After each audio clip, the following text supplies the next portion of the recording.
বাইরে হইছে আজকে এই সমস্ত লোক করে ধরবার নিগে যারা আর্জেন্টিনা 2টা গোল খাওয়ার পরে 50 বার ফোন দিয়ে মনে করেন যে জ্বালাইছে। এই সমস্ত লোক দরকার আজকে হলো জামু যে আসলে এখন তাকের অনুভূতি কি ভাই, এটা কি সেই দল যে হলো 2টা গোল খাইছে দেখে সময় আছে এখনো 15 মিনিটে আর্জেন্টিনা 5টা গোল দেওয়ার রাখে। আচ্ছা 13 মিনিটে দিছে, 15 মিনিটে 5টা গোল থাকলে আমরা শোধাইতাম। এই কনফিডেন্স রে বইয়া খেলা দেখছি, আমরা তো খেলা দেখার হাল ছাড়ি নাই, আগে পেলারও হাল ছাড়া নাই, 3টা দিছে। তারপরে লাস্টে একটু জাইরাম না করলে আরো দিত গোল। তো সেই সুবাদে আমি কিছু লোকদের সাথে কথা বলবো, তাদের অনুভূতি শেয়ার করবো, তাদের অনুভূতিটা কি আসলে এটা জানতে চাবো। ঠিক আছে, ওকে আসো আসো। এই যে লোক এটা লাইট দেন, দেখা দেয় না বলো তাইছি। কালকে কইছে যে গরু দমকে রাখিলাম আর্জেন্টিনা যদি হারে, তো ভাইয়ের স্বপ্ন পূরণ হয় না, এটার জন্য আমি খুবই দুঃখিত। কারণ ভাই পায়রা কে সেলাই নিকে পড়ায়, হাই হাই। আবার কি কইছে, আমার সকালে কইছে আর্জেন্টিনা নাকি দুর্নীতি করছে। এটা কোনো কথা হইলো? 15 মিনিটে গোল হয়েছে 3টা, পুরানা ছিল আরো 5টা গোল হইতো। তাহলে 80 মিনিট কি করলো? 80 মিনিট গোল হইলো না কেন? আচ্ছা এটা কোনো কথা হইলো? এই যে আপনারা অবশ্যই মনে রাখবেন যে ব্রাজিল সাপোর্টার যাদের কথায় কোনো যুক্তি নাই, এই কথার প্রেক্ষিতে আমি কি কমু, এই কথার আমার প্রেক্ষিতে কোনো কথাই নাই। ওই 80 মিনিটে গোল দেওয়া হলো না, তারপরে এই এই এই 10 মিনিটে 3টা গোল লাগিবা করে ভাই, কথা ঠিক কিনা? হ্যাঁ, এগারো কথার কোনো যুক্তি। এই যে হায় হায় ওরে বাবা, ওই হ্যাঁ হ্যাঁ রে, মানুষ মেরে লাভ রে। অবস্থা বাদার ভালো, খেলা দেখছো রাইতে? না এই যে কয়বার ফোন দিছস রাইতে? একবার না তো, একবার ধরি নাই, আরেকবার কয়বার দিছস? ভাই কথাই কম জানা দেখি, এত কষ্ট পাইছেন বন্ধু। ব্রাজিল হারানো তো আমরা এত দুঃখ পাই নাই।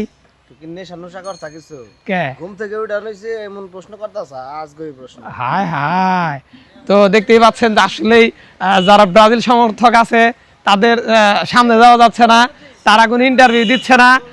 ব্রাজিল আমাকে ফোন দিছে রাতে যে কি অবস্থা, ফোন টোন ধরস না, আবার আরেকজনকে ফোন দেই তাও ধরে না। পরে বললাম মন মরা কি করার আছে, পরে তো 3টা লাগাই দিল, পরে গেলাম তো ধর্ম কালকে। খেলা দেখছো না রাইতে? খেলা দেখছি তো। কি অবস্থা, কেমন লাগছে খেলা? ফিফার সভাপতি তো তোমরা ও ব্রাজিল সাপোর্টার, একটা বল দিছে তাইতে তোমরা এই রে তাহলে কি করে দিছে? এটা তো ফিফার প্রেসিডেন্ট নাই মেই তো গোলটা দিল, তাই না? হ্যাঁ, নাম ফিয়ারে দিয়ে দিছে গোল। আম্পায়ার তোমরা ব্যাকে খেলে জালে গোল না ঢুকাইতে পারলে, বুঝছো এত সহজে গোল দাম জানা। জালে ঢুকাইছে 3বার, দেখছাও কি কিবা করে? ওইটা মানুষ দেখছে প্রথমে 3বার কেরা ঢুকাইছে, কারা মিশর ঢুকাইছে, পারছে কারা? পার যে মনে হয় পারে ম্যাচ হলে ডর হইছে। আর তোমরা ম্যাচ ডর হইছে রে? হ্যাঁ ম্যাচ ডর হইছে। তার মানে ওর মন্তব্য হচ্ছে ম্যাচ ডর হইছে। তুমি ব্রাজিল সাপোর্টার? জি ব্রাজিল সাপোর্টার হয়ে মন্তব্য করছে ম্যাচ ডর। খেলা মনে করেন যে ওই যারা খেলা চালায় ক্যামেরাও ভালো না, তারপরে হলো আম্পায়ারও ভালো না, আম্পায়ারে খেলা বুঝে না, এটাই তো কথা। জি, আম্পায়ার খেলা বুঝে না।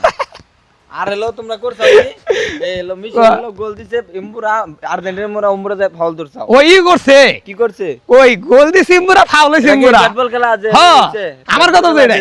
তো ব্রাজিল সাপোর্টারদের আসলে মূলত এই যে অনুভূতিগুলো আপনাদের কাছে আজকে শোনাবো, এই জন্যই আজকে বের হইছি।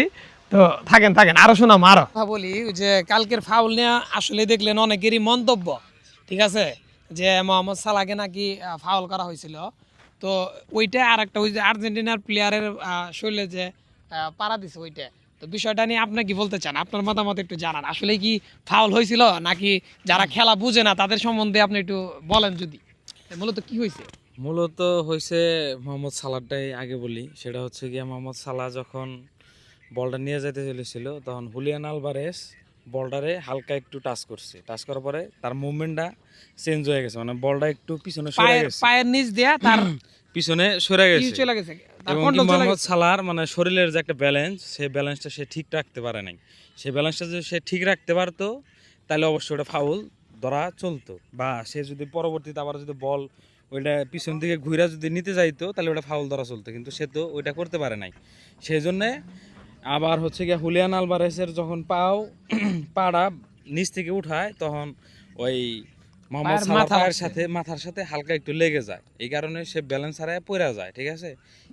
এই কারণে ফাউল এটা ধরা হয় নাই। কারণ ফিফাতে অনেক প্রকার নিয়ম থাকে, যেগুলো নিয়ম আমরা 100 জনের মধ্যে অগারতা 99% লোক জানি না, আচ্ছা, ঠিক আছে। আর এই জন্য আমরা না আর্জেন্টিনার বুঝে যেটা কথা ফাউল বলি। যেটা ফাউল ধরা হয়েছে ওইটা আর আর্জেন্টিনার যেটা ফাউল ধরা হয়েছে সেটা হচ্ছে গিয়া তার কাছে বল ছিল, সে বলটা Control-এ ছিল। কন্ট্রোলে ছিল। যখন কন্ট্রোলে থাকা অবস্থায় মানে অপোজিট সাইডের যে প্লেয়ার আছে তারা বলটারে ওই তার পায়ে পাড়া দেওয়াছিল, এই জন্যে সে কন্ট্রোল হারায় পড়ে গেছে, এই জন্য সেটাকে ফাউল ধরা হয়েছে। জি এবং ও foul-টা- বোঝাইতে চাইছে হচ্ছে যেটা এটা বলি, ওই যখন মিশরের প্লেয়ারের পায়ে যখন বল ছিল তখন আলভারেসের পায়ে টাচ লাগে মিশরের সালার পায়ের মাঝখানটা বল পিছনে চলে গেছে, তখন বলটা কিন্তু সালার কন্ট্রোলের বল না, তখন কন্ট্রোলেও ছিল না, তখন বল কন্ট্রোলে ছিল আলভারেসের, তখন আলভারেস এবং সালার পায়ের সাথে লাগে সালা বেড়ে গেছে এবং ওর পায়ে ছিল কন্ট্রোলের বল, আর যেটা হচ্ছে আপনার সরাসরি আইসা পাড়া দিছে। তো এই দুইটা জিনিস হচ্ছে আপনারা যারা আসলে খেলা বুঝেন না তারা একটু অনেক ভিডিও এটা দিছে, আপনারা কথাটা মিলাই নিয়েন। তো হাসান কিছু বলবো আজকের বিষয় খেলা নিয়ে? খেলার অনুভূতিটা তোমার কেমন ছিল? মনে করছিলা কি আর্জেন্টিনা পারবে, এটা কি কখনো ভাবছিলে?